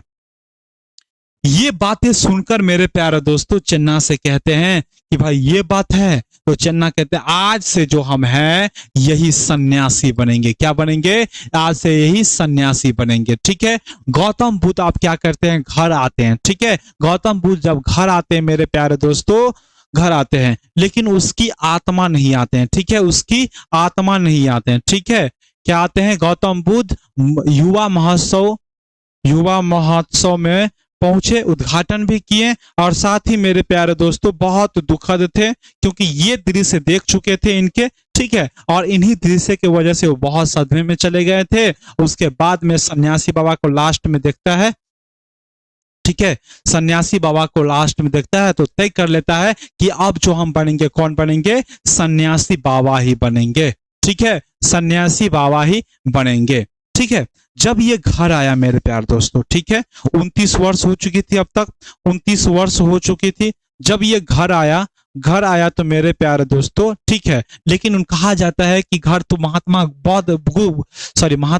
सॉरी गौतम बुद्ध गए, लेकिन इसकी आत्मा बाहर ही थे। ठीक है, 29 वर्ष हो गया था मेरे प्यारे दोस्तों। जब ये घर आता है तो अपनी पत्नी को अच्छे से देख लेता है, साथ में राहुल को भी अच्छे से देख लेता है। ठीक है, और ये 29 वर्ष का, इसको देख के अच्छे से चेन्ना के साथ, ठीक है, चेन्ना के साथ ये गृह त्याग देते रहे। ठीक है, गृह त्याग देते हैं। ठीक है, त्याग देते हैं, और चेन्ना को कहते हैं, बोल देना कि सन्यासी बाबा हम बन चुके हैं। अब देखिए 29 वर्ष हो गया, और 29 वर्ष के रात में 29 वर्ष हो गए।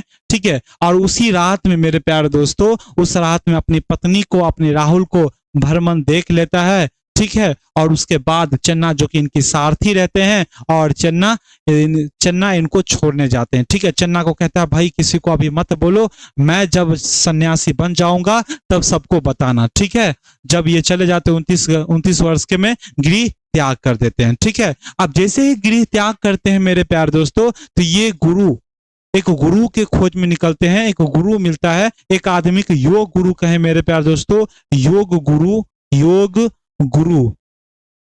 गुरु अलार कलाम। ठीक है, अलार कलाम। ठीक है, अलार कलाम के गुरुकुल में, अलार कलाम के गुरुकुल में पहुंचते हैं, गुरुकुल में पहुंचते हैं। ठीक है,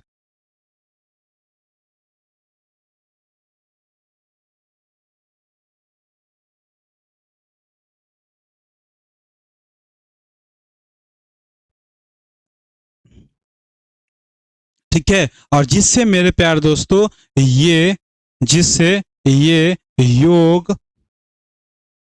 योग शिक्षा प्राप्त करते हैं। ठीक है, योग शिक्षा प्राप्त करते हैं। ठीक है, योग शिक्षा प्राप्त करते हैं। ठीक है, योग शिक्षा।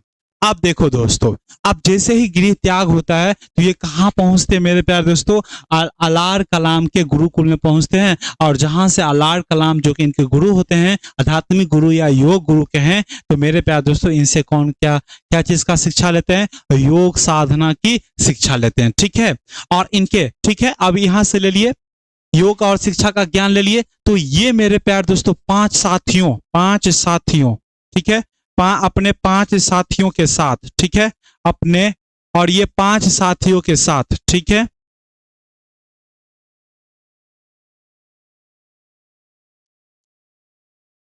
5 साथियों के साथ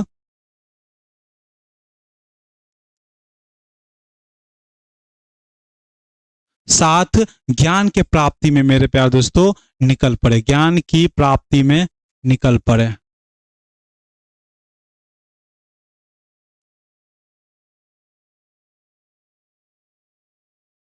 ठीक है, ज्ञान के प्राप्ति में निकल पड़े। ठीक है, निरंजना नदी की मेरे प्यारे दोस्तों एक बात करूं, निरंजना नदी है, ठीक है, ज्ञान प्राप्ति के प्राप्ति में निकल पड़े। ठीक है, तो एक दिन क्या होता है मेरे प्यारे दोस्तों, जब, ठीक है, अब ज्ञान, ये सन्यासी बाबा यानी कि गौतम बुद्ध जो है, सन्यासी में योग में लीन हो जाते थे, और 24 घंटा में एक बार ही खाना खाते थे, चाहे वो, ठीक है, चाहे वो भर पेट खाए या कम पेट खाए, एक ही बार खाएंगे। वो भी मेरे प्यारे दोस्तों जो पेड़ से जैसे फल खाएंगे, फल पत्तियां ये सब खाएंगे। ठीक है, लेकिन यही सब खाते खाते मेरे प्यारे दोस्तों क्या हो गए, गौतम बुद्ध जो है बहुत कमजोर हो गए। ठीक है, बहुत कमजोर होने के पश्चात मेरे प्यारे दोस्तों ये खड़े भी नहीं हो पाते थे सही ढंग से। ठीक है, उसके पश्चात निरंजना, एक सुजाता नाम की लड़की थी मेरे प्यारे दोस्तों, जो कि यहाँ पर, जहां पे गौतम बुद्ध अपनी ज्ञान प्राप्ति में लीन थे, यानी कि योग में लीन थे,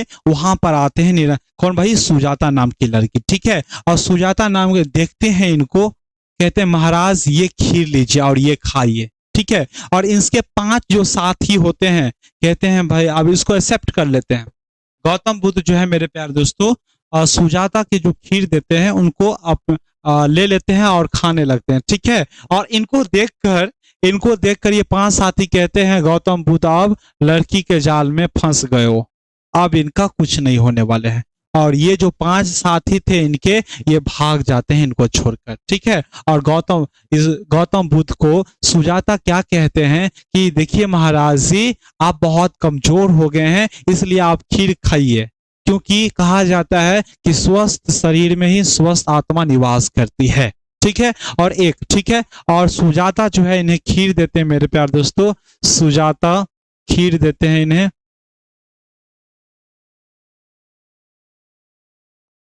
ठीक है। और बुद्ध मेरे प्यारे दोस्तों इसे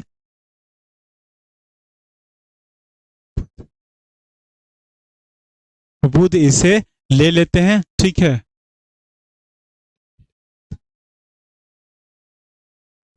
और सुजाता कहती है एक बात तो कि मेरे प्यार भाई, मेरे स्वामी जी, महावीर स्वामी जी की स्वस्थ आत्मा में ही स्वस्थ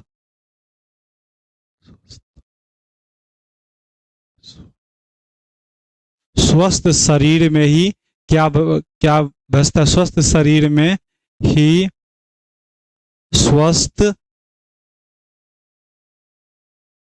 आत्मा का निवास होता है, ठीक है। आत्मा का निवास होता है, ठीक है। ये बात है। और एक बात ये भी कहा, ठीक है। तो महात्मा बुद्ध समझ गए कि भाई हाँ, ये बातें तो सच है, ये भी कहा। और कहा कि प्रभु जी, आप इतना लीन ना हो जाइए, ठीक है। इसे एक सुजाता एक और बात कही कि प्रभु जी, आप एक एग्जाम्पल के तौर पे कहा कि बिना की तार को उतना मत खींचिए कि वो टूट जाए, और इतना भी कम ना खींचे कि वो बजे ही नहीं।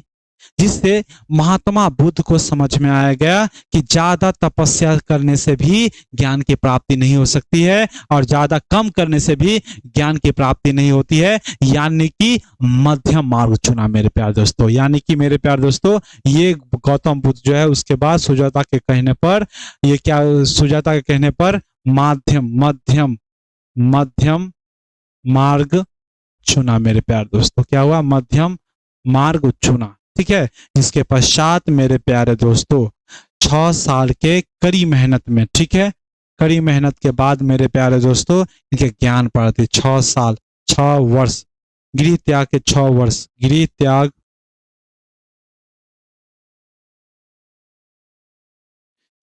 के 6 वर्ष बाद, यानी कि मेरे प्यारे दोस्तों 35 वर्ष में, ठीक है, 35 वर्ष में इन्हें ज्ञान की प्राप्ति होती है, ज्ञान की प्राप्ति होती है मेरे प्यारे दोस्तों।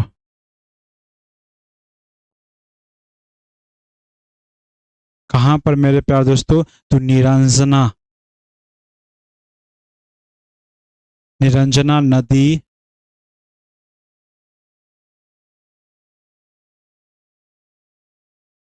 निरंजना नदी के किनारे पीपल वृक्ष के नीचे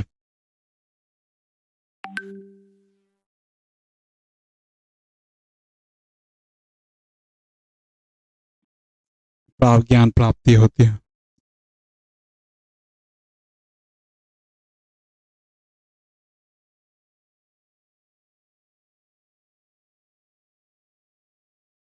ठीक है, तो ये बातें हैं। तो गृह त्याग के 6 वर्ष बाद मेरे प्यारे दोस्तों 35 वर्ष के आयु में गौतम बुद्ध को कहां पर? निरंजना नदी के पास पीपल वृक्ष, ठीक है, पीपल वृक्ष कहां पर? पीपल वृक्ष के नीचे इसे ज्ञान प्राप्ति होती है मेरे प्यारे दोस्तों। कहां पर भाई? तो कहां पर ज्ञान प्राप्ति होती है? तो निरंजना के नदी के पास। कहां पर भाई? निरंजना नदी के पास। समझ में आ रही है? ठीक है, निरंजना नदी बौद्ध गया में होता है, ठीक है, जो कि यहाँ पर भी लिख लो, बौद्ध गया में होती है ज्ञान प्राप्ति, बौद्ध गया में होती है, बौद्ध गया यहाँ पर लिख लो भाई, मेन चीजों तो छूट जाता। निरंजना नदी के किनारे पीपल वृक्ष के नीचे इसे ज्ञान की प्राप्ति होती है मेरे प्यारे दोस्तों। अब जैसे ही ज्ञान की प्राप्ति होती है, ठीक है, आप सुन लो, जैसे ही ज्ञान की प्राप्ति होती है तो इनके जो बिछड़े, जैसे ही ज्ञान की प्राप्ति होती है, ठीक है, जैसे ही ज्ञान की प्राप्ति होती है,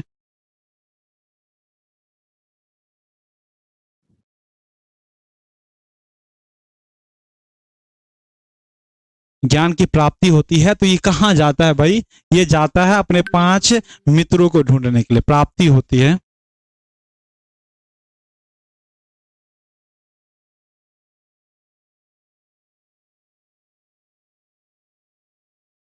होती है तो सबसे पहले ये अपने, तो क्या भाई होती है, तो ये अपने अपने मित्रों को ढूंढने लगते हैं, अपने साथियों को ढूंढने लगते हैं। ठीक है, अपने साथियों को ढूंढने लगते हैं, साथियों को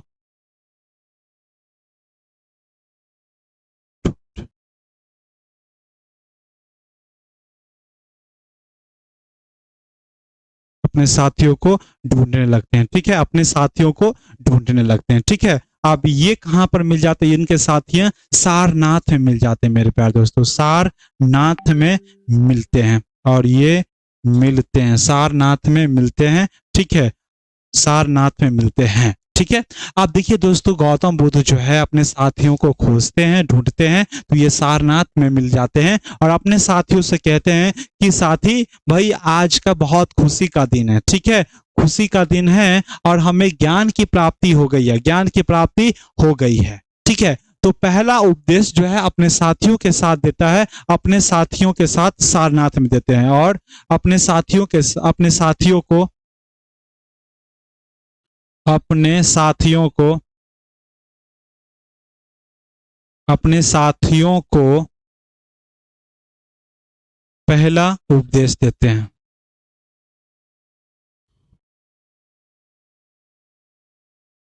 उपदेश देते हैं। ठीक है, उपदेश देते हैं और अपने साथियों को पहला उपदेश देते हैं। और पहले उपदेश में मेरे प्यारे दोस्तों, पहले उपदेश में ये 4 सत्य बताते हैं। ठीक है, पहले उपदेश में ये 4 सत्य बताते हैं।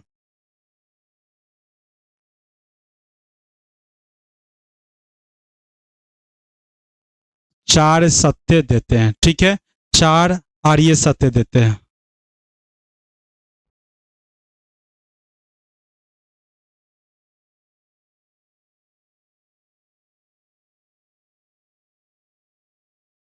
सारे सत्य देते हैं। पहला कि मेरे प्यारे दोस्तों देते हैं, पहला, दूसरा, तीसरा और चौथा। ठीक है, पहला जो देते हैं, पहला पहला जो देते हैं, कहते हैं कि ये संसार दुखों से भरा है। ठीक है, दुखों से भरा है। दुख का कारण मेरे प्यारे दोस्तों, दुख का कारण आपको बताता हूं। कारण क्या है भाई? इच्छा है। ठीक है, इच्छा है। और दुखों को निदान किया जा सकता है, दुखों का निदान निदान किया जा सकता है, किया जा सकता है। ठीक है, जा सकता है। कौन से मार्ग से? तो अष्टांगनी मार्ग से, अष्टांगन मार्ग से। ठीक है, मार्ग से, अष्टांगनी मार्ग से। अब देखिए दोस्तों, ये जब अपने साथियों के साथ सारनाथ में मिलते हैं पहली बार, तो अपने साथियों को सबसे पहले उपदेश देते हैं और ये पहले उपदेश में 4 आर्य सत्य बताते हैं कि देखो साथियों, संसार दुखों से भरा है। ठीक है, ये दुखों से, ये संसार जो है दुखों से भरा है। आप ही देख लीजिए दोस्तों, इस हम यहाँ पर हैं, यानी कि हमारी ही बात किया जाए, आप ही की बात किया जाए, तो आप बताएं दोस्तों, आप जो है अभी क्या भाई किसी प्रेमिका के साथ हैं, अभी बहुत खुश है। अब मान लो किसी दिन छोड़ के चली गई, तो आप क्या हो जाएंगे भाई? आप जो है शीशे से हाथ काटने लग जाओगे, ये करोगे, वो करोगे, बहुत से बतवाओ दोगे उसको, तो आप क्या हो जाएंगे? दुख हो जाओगे, दुख हो जाओगे। ठीक है, दुख हो जाओगे। और साथ ही मेरे प्यारे दोस्तों, ये कहा कि संसार में सभी लोग जो हैं, संसार क्या है? दुखों से भरा हुआ है। तो इस दुखों का भी क्या है? कारण क्या? इच्छा। ठीक है, इच्छा है। अगर आप मान लीजिए आपके अपने पिता से एक लाख रुपया या 1,000 रुपया मांगते हैं, 1 लाख छोड़ो 1,000 रुपया ही मांगते हो, ठीक है, बार बार मांगते हो, आपके पिताश्री नहीं देते हैं कि इस समय मेरे पास नहीं है, तो आप क्या हो जाते हैं, उदास हो जाते हैं। तो दुख का क्या भाई कारण इच्छा है, ठीक है, और इसे निदान किया जा सकता है, यानी कि इसे दुखों को निदान किया जा सकता है, दूर किया जा सकता है, किससे भाई, अष्टांगनी मार्ग से। तो ये अष्टांगनिक मार्ग क्या है मेरे प्यारे दोस्तों, इनकी बात कर लेते हैं, ठीक है, अष्टांगनी मार्ग की, अष्टांगनी मार्ग की बात कर लेते हैं दोस्तों।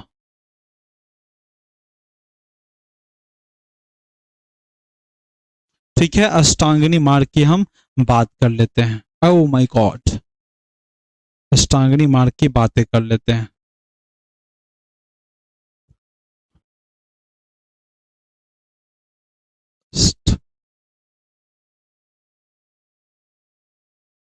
ठीक है, अष्टांगनी मार्ग क्या है, तो देखिए भाई अष्टांगनी मार्ग क्या है, इनको आप बात करेंगे, ठीक है। तो पहला जो अब मैं लिख रहा हूं आपको ध्यान देने की जरूरत है। अष्टांगनी मार्ग क्या है, तो सम्यक कर्म मेरे प्यारे दोस्तों, सम्यक कर्म, सम्यक व्यायाम, ठीक है, सम्यक समाधि, ठीक है, सम्यक वाणी, ठीक है, सम्यक हो गया, सम्यक कर्म, सम्यक व्यायाम, सम्यक समाधि, सम्यक वाणी, सम्यक दृष्टि, ठीक है, सम्यक दृष्टि, सम्यक आजीविका, आजीवक, ठीक है, और समय कितने हुए, 1 2 3 4 5 6, और 2 सम्यक व्यायाम, सम्यक समाधि, और कौन था भाई दिमाग से उतर रहा है, क्या, सम्यक स्मृति, सम्यक संकल्प, ठीक है, सम्यक स्मृति और सम्यक, सम्यक स्मृति और क्या था मेरे तो, एक था सम्यक स्मृति, स्मृति और सम्यक संकल्प, ठीक है, संकल्प,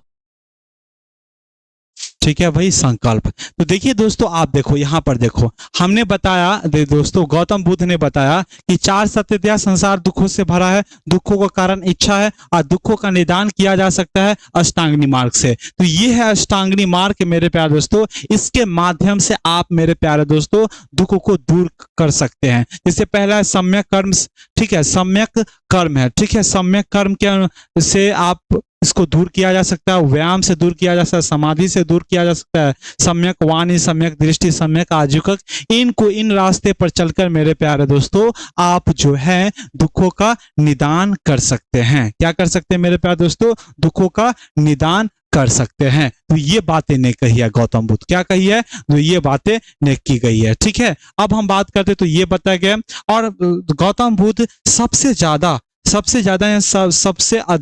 सबसे अधिक उपदेश कहां पर देते हैं मेरे प्यारे दोस्तों, तो ये देते हैं श्रावस्ती में, ठीक है। गौतम बुद्ध की अगर आपसे एग्जाम में पूछा जाए कि गौतम बुद्ध सबसे पहला उपदेश कहां पर देते हैं, तो श्रावस्ती याद रखेंगे, सॉरी सारनाथ याद रखेंगे, ठीक है। लेकिन अगर आपसे पूछते हैं कि सर्वाधिक उपदेश कहां देते हैं, तो आप क्या जवाब देंगे मेरे प्यारे दोस्तों, तो वो श्रावस्ती देंगे, जो कि यूपी में है। श्रावस्ती भी यूपी में है मेरे प्यारे दोस्त, श्रावस्ती भी यूपी में है, ठीक है।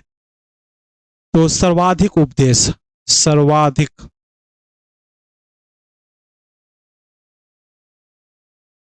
उपदेश कहां देते हैं मेरे प्यारे दोस्तों, सर्वाधिक उपदेश ये श्रावस्ती, श्रावस्ती,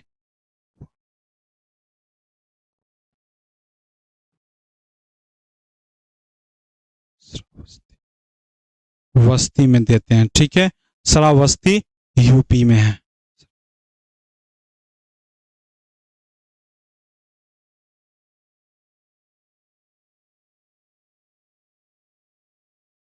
ठीक है, और गौतम बुद्ध की जो मृत्यु हो जाती है, गौतम बुद्ध की मृत्यु 483 बीसी में, बीसी कुशीनगर में हो जाता है, कुशीनगर में हो जाता है। और ये कुशीनगर कहाँ पर है मेरे प्यारे दोस्तों, ये कुशीनगर कहाँ पर है भाई, आप बताएंगे, ठीक है। कुशीनगर यूपी में है दोस्तों, यूपी में है, ठीक है, कुशीनगर यूपी में मृत्यु हो जाए, कुशीनगर में मृत्यु हो जाती है, मृत्यु का जो में मृत्यु हो जाती है।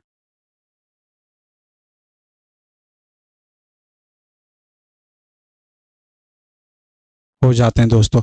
आप देखिए दोस्तों, जब गौतम बुद्ध इनके साथ इसके जो समकालीन जो थे वह जैन धर्म में भी थे, ठीक है। और जैन धर्म के एक अनुयायी जो थे मेरे प्यारे दोस्तों, इनको जहर खिलाकर, ठीक है, जहर खिलवा दिया गया और जिससे इनकी मृत्यु हो जाती है, ठीक है। तो ये बात आप याद रखेंगे कि इनकी मृत्यु कब हो जाती है। इनकी मृत्यु जो है मेरे प्यारे दोस्तों, मृत्यु क्या हो जाती है, कुशीनगर यूपी में हो जाती है। और मृत्यु जब हो जाती है तो यूपी में मेरे प्यारे दोस्तों बौद्ध ही मंदिर का आयोजन किया जाता है, ठीक है। जिसे और ठीक है, महाबोधि मंदिरों का स्थापना किया जाता है। और महाबोधि के मंदिर का जो स्थापना है वो कहाँ किया जाता है, तो बौद्ध गया में कहा जाता है। जब इसकी मृत्यु हो जाती है तो मेरे प्यारे दोस्तों, तो इसे क्या कहते हैं, महापरिनिर्माण कहते हैं। क्या कहते हैं भाई, महापरिनिर्माण कहते हैं। हम ये आपको बताते हैं। तो इनकी भाई उसके मृत्यु के पश्चात बौद्ध गया में बौद्ध ही मंदिर बनाते हैं। बौद्ध गया में मेरे प्यारे दोस्तों, बौद्ध गया में बौद्ध ही मंदिर बनवाते हैं। बौद्ध ही मंदिर बनवाते हैं, ठीक है। मंदिर बनाते हैं, बनाया गया है, ठीक है, बनाया गया है। इन्हें अनेकों नाम से जानते हैं भाई, इसे अनेकों नाम से जानते हैं,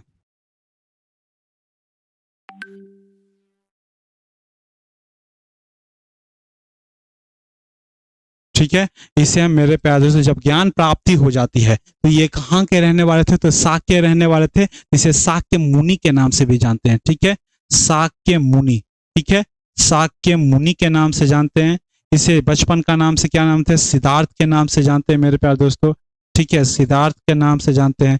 इसे एशिया ऑफ लाइट के नाम से जानते हैं, ठीक है। एशिया ऑफ लाइट के नाम से क्यों जानते हैं, क्योंकि इनका जन्म जो हुआ था मेरे प्यारे दोस्तों वो पूर्णिमा के दिन ही हुआ था। और इसकी ज्ञान की प्राप्ति होती पूर्णिमा के ही दिन हुई थी। और मेरे प्यारे दोस्तों इसकी भी मृत्यु भी जो हुई थी वह पूर्णिमा के ही दिन हुई थी। और जिन कारण से इसे क्या कहते हैं, इसे एशिया का लाइट कहते हैं। क्या कहते हैं, एशिया का लाइट कहते हैं। क्या कहते हैं, लाइट ऑफ एशिया कहते हैं। क्या कहते हैं, लाइट ऑफ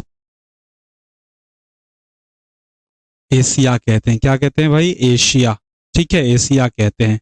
इसे तथागत तथागत तथागत के नाम से भी जाना जाता है, तथागत, ठीक है, तथागत के नाम से भी जाने जाते हैं। तो ये गौतम बुद्ध के अन्य नाम है। और ये बार एग्जाम में कभी कभी पूछा भी जाता है कि अन्य का नाम से क्या क्या है भाई, ठीक है। और इसके मृत्यु के बाद मेरे प्यारे दोस्तों चार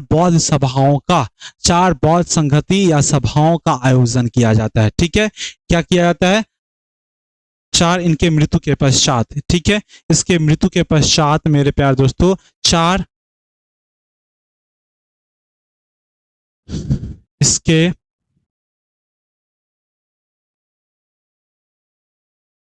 मृत्यु के पश्चात मेरे प्यारे दोस्तों चार बौद्ध संगति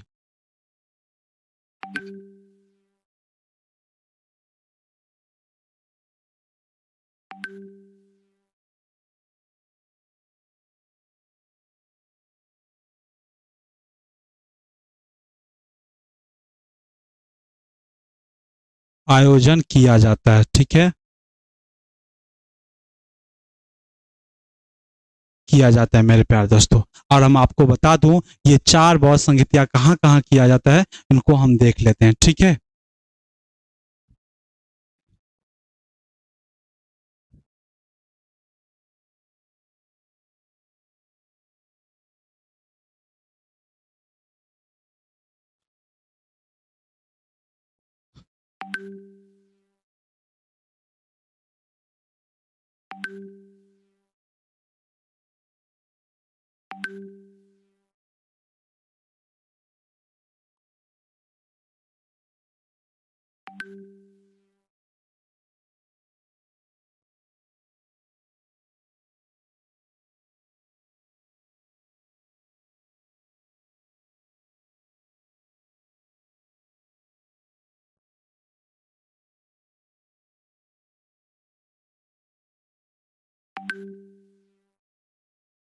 ठीक है, आपको बता देता हूँ कि कहाँ कहाँ पर हुई है, इनकी बातें कर लेते हैं।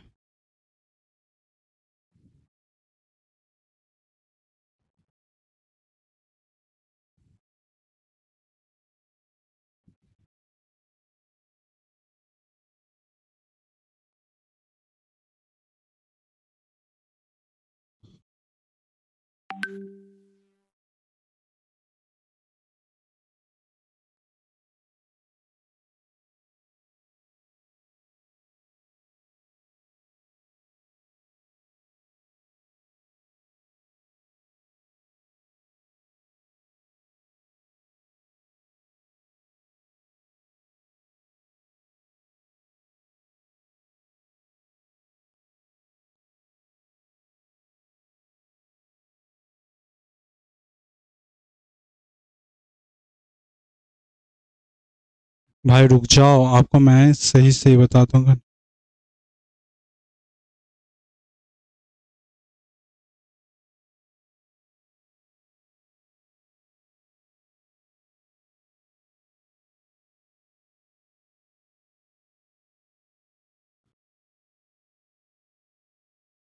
चलो भाई देखो, इसको हम बोलेंगे इसपी बीच ही बोलेंगे, यानी कि समय। ठीक है, ये जो है रखेगी समय।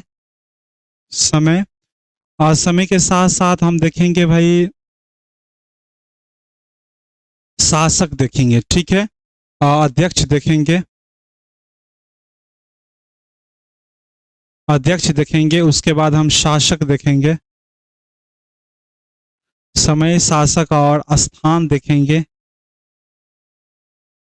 और यहाँ पर मेरे प्यारे दोस्तों, यहाँ पर क्या लिखे हैं बात बात कर देंगे। ठीक है, तो समय आप याद कर लेंगे 483 बीसी। ठीक है, पहला बहुत संगति होता है। ठीक है, पहला। ठीक है, दूसरा की बात करें दोस्तों, तो दूसरा 383 में याद रखेंगे बीसी में। ठीक है, बीसी में। तीसरा जो याद रखेंगे वो 250 बीसी में। ठीक है, 250 बीसी में। और चौथा जो याद रखेंगे मेरे प्यारे दोस्तों, वो रखेंगे आपको 100 एडी में। ठीक है, यानी कि प्रथम प्रथम शताब्दी में। ठीक है, पहला जो कहां पर हुआ है मेरे प्यारे दोस्तों, राजगिरी में। कहां पर हुआ है, राजगिरी में, याद रखेंगे। पाटलिपुत्र, उसके बाद दोस्तों पाटलिपुत्र, पाटलिपुत्र या वैशाली मेरे प्यारे दोस्तों, आप लोग बताएंगे, मैं भी कंफ्यूज हो जाता हूँ कभी कभी।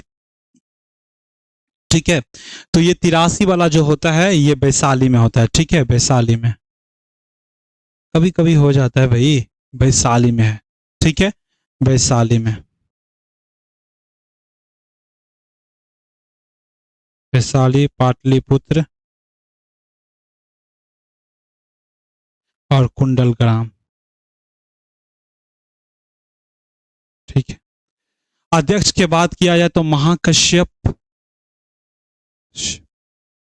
ठीक है, और कुंडलग्राम की बात करें तो कौन थे, वैशाली, राजगिरी। सवा कमीर थे वैशाली में मेरे प्यारे दोस्तों, सवा कमीर।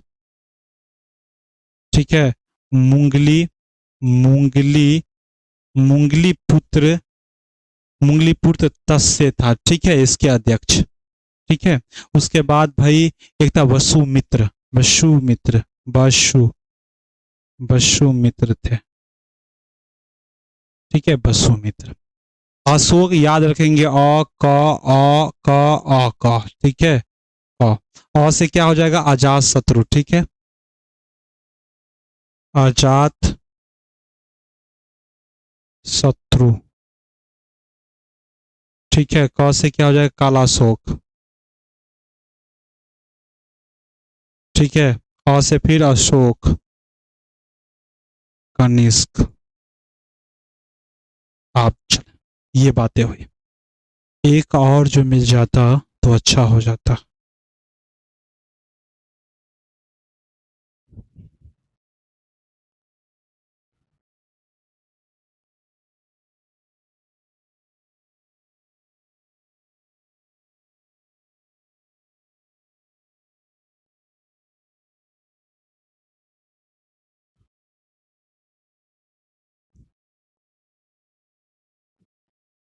मैं बताता हूँ, पहले लिख तो लो। ठीक है, अब देखो दोस्तों, मेरे प्यार दोस्तों, ये जो हुआ तो दो संप्रदाय में अलग हो गया, ये इसका आकलन हुआ मेरे प्यार दोस्तों। यहाँ पर क्या हुआ तो देखिए, संकलन हुआ सूत पिटक का और विनय पिटक का। क्या हुआ भाई, सूत पिटक और विनय पिटक का क्या हुआ, आकलन हुआ। तो विनय पिटक, ठीक है, विनय पिटक, विनय संकलन हुआ, विनय पिटक और सूत पिटक। ठीक है, सूत पिटक। उसके बाद ये भी दो भागों में, यहाँ भी ठीक है, ये भी दो भागों में टूट जाता है, जिसे हम अस्थिगिर, ठीक है, अस्थिगिर कहते हैं। ठीक है, अस्थिगिर।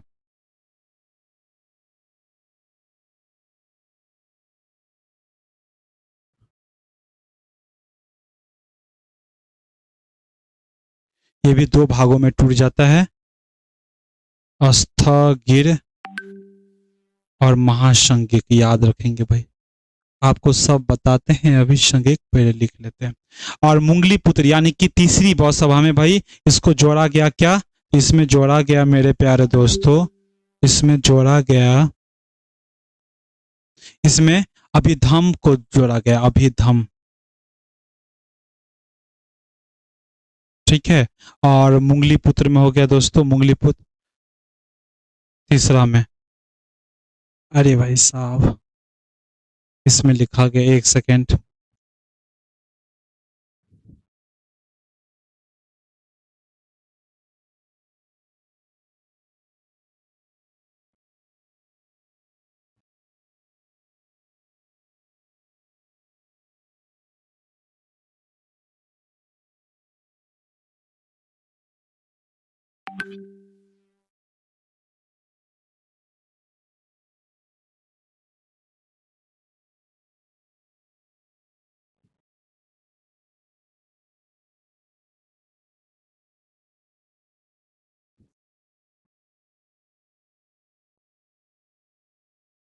एक सेकेंड रुक जाओ, मैं आपको बता देता हूँ भाई, क्योंकि डिस्टर्ब हो गया, आपको सब समझ में आ जाएगा।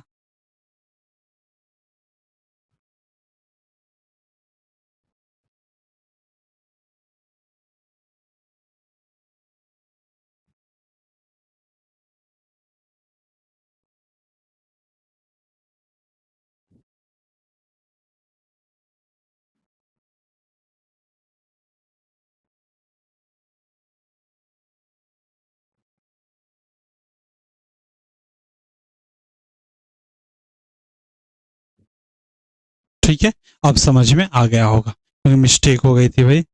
और तीसरा में जो है मेरे प्यार दोस्तों, इसमें जो है आपको क्या देखने को मिलेगा, तो यहाँ पर भी बौद्ध धर्म जो है मेरे प्यार दोस्तों दो भागों में टूट जाता है, हीनयान और महायान, ठीक है, हीनयान और महायान, हीनयान और महायान मेरे प्यार दोस्त।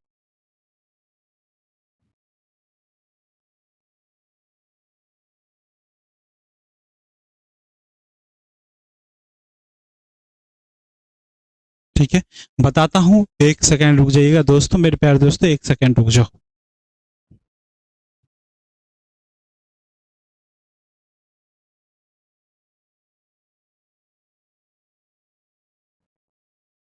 चलो, सॉरी दोस्तों, अब चलो देखो देखो देखो भाई, आप ध्यान देना, मैं तो लिख लिया हूं। अब देखिए, बौद्ध का जो पहला पहला जो संगति होता है, पहला संगति में क्या होता है मेरे प्यार दोस्तों, पहला संगति यानी कि पहला बौद्ध सभ्यता जो होता है, चार कहाँ सभा कहाँ होती है, 483 BC में। स्थान कहाँ पर है, तो गिरासगिरी में होता है, ठीक है। अध्यक्ष कौन होते हैं मेरे प्यार दोस्तों, महाकश्यप होते हैं, ठीक है, महाकश्यप। और शासक कौन होते हैं मेरे प्यार दोस्तों, तो अजात शत्रु होते हैं, ठीक है। और अजा पहले पहले में, ठीक है, ये बात कर ले।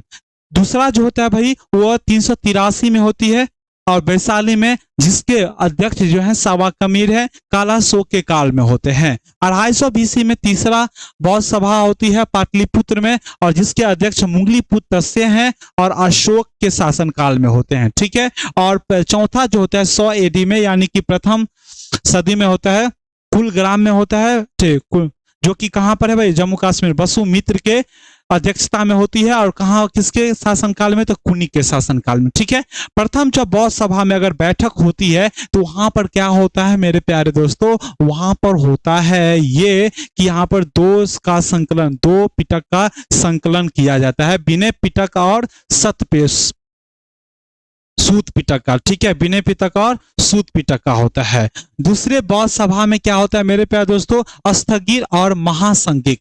सूत पिटक, विनय पिटक की अगर बात करें मेरे प्यारे दोस्तों, तो ये ज्ञान की क्या है भाई, सॉरी नियम है, बौद्ध धर्म के प्रवेश के नियम है। और सूत पिटक ये ज्ञान के उपदेश हैं, ज्ञान के भंडार यानी उपदेश के भंडार है। स्थिगर की बात करें, स्थगिर, स्थिगर की बात किया जाए, तो ये बौद्ध धर्म के मूल सिद्धांतों पर विश्वास रखते हैं। और वही महासंघिक की बात करें, तो ये 10,000 अनुयायियों के साथ अलग होकर एक महासंघिक बनाए हैं। अभिधम अभिधम पिटक बताया, अभिधम पिटक, ठीक है, पिटक है, अभिधम पिटक। और जिनमें तीसरा जो हुआ अभिधम पिटक को जोड़ा गया, और चौथा जो है मेरे प्यार दोस्तों हीनयान और महायान अलग हो गया मेरे प्यार दोस्तों। हीनयान जो कि बौद्ध को मूल स्वरूप में विश्वास रखते थे और ये मांस का भी भक्षण करते थे, ठीक है। और साथ ही मेरे प्यार दोस्तों इनका जो ज्ञान जो देते थे, क्या देते थे, कौन से भाषा में, पाली भाषा में। लेकिन महायान की बात करें दोस्तों तो ये बौद्ध धर्म के मूल स्वरूप पर विश्वास नहीं था। और साथ ही महायान ने मूर्ति पूजा का प्रारंभ कर दिया था। और साथ ही मेरे प्यार दोस्तों ये जो ज्ञान जो देते थे या उपदेश जो देते थे, ये किस में देते थे, तो ये देते थे संस्कृत भाषा में। और यहीं से एक कारण यहां से बनता है कि बौद्ध धर्म में क्या भाई, बौद्ध धर्म का जो पतन का कारण यहां बनता है। 7वीं शताब्दी की बात करें मेरे प्यार दोस्तों, 7वीं सदी में बात करें तो 7वीं सदी में ये बौद्ध धर्म के एक शाखा और अलग होती है, एक शाखा अलग होती है मेरे प्यार दोस्तों। 7वीं सदी में एक शाखा अलग होती है, एक शाखा और अलग होती है, जिसे हम क्या कहते हैं भाई, अलग होती है,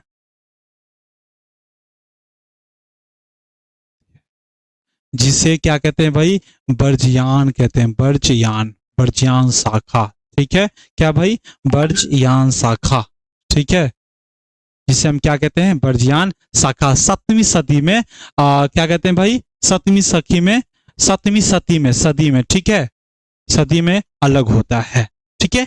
तो दोस्तों आप देख सकते हैं जैसा कि हमने बताया आप लोगों को, इसको आप याद करना होगा क्योंकि इनसे ये बहुत इंपॉर्टेंट बन जाती है और इनसे एग्जाम में क्वेश्चन पूछे जाते हैं, ठीक है। तो भाई आज के यहाँ तक ही मैं रखता हूँ, कल के क्लास में हम आगे देखेंगे बौद्ध धर्म के बारे में, ठीक है। तो धन्यवाद दोस्तों, धन्यवाद। आप ऐसे ही तैयारी करते रहिए दोस्तों, और पुलिस की जो एग्जाम है लाइए, उसको पास कीजिए और वर्दी धारण कीजिए दोस्तों, ठीक है। धन्यवाद दोस्तों।